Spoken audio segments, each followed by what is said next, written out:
welcome to another Daily Hope. My name is Neel, and I'm a hospice chaplain in San Diego. And at North Coast, I'm part of the worship team. I'm one of the drummers on the worship team. It's good to be with you again to dive into God's Word this morning.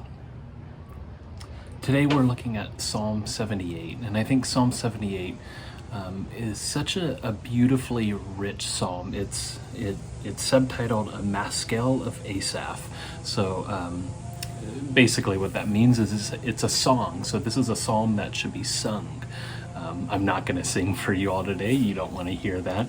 But I do want to dive into it because I think the richness of this psalm is something that we all can take for this week and apply it to our lives to see the rich beauty and bounty of God's redeeming love all around us.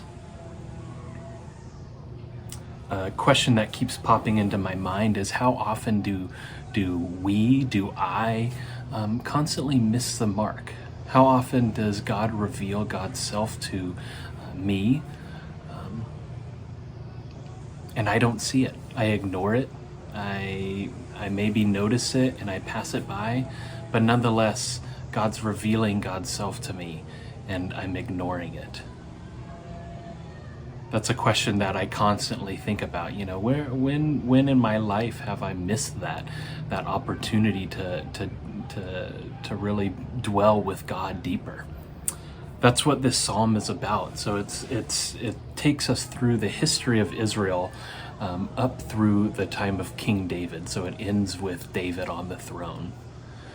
But the psalm takes us event by event and shows us how God revealed God's self to the people of Israel. And when God reveals the signs and wonders, when God provides provision, food, and subsistence, the people of Israel turn their back on God time and time again. And yet, through it all, God still loves. God still redeemed the people of Israel and placed King David of Judah on the throne. What a beautiful act of true love. We see this in the gospel, that God sent his own son Jesus to redeem us, to show us the full extent of God's goodness, of God's love. And when God did that, when God gave us Jesus, what did we do? We nailed Jesus to the cross. But even the cross couldn't stop God's love. The resurrection is proof of that. That is truly the idea of grace. It's that true act of salvation. And that's what this psalm shows us, that our history, we can learn from it. Yes, we all fall short at times. But our history helps us see how we don't repeat history again.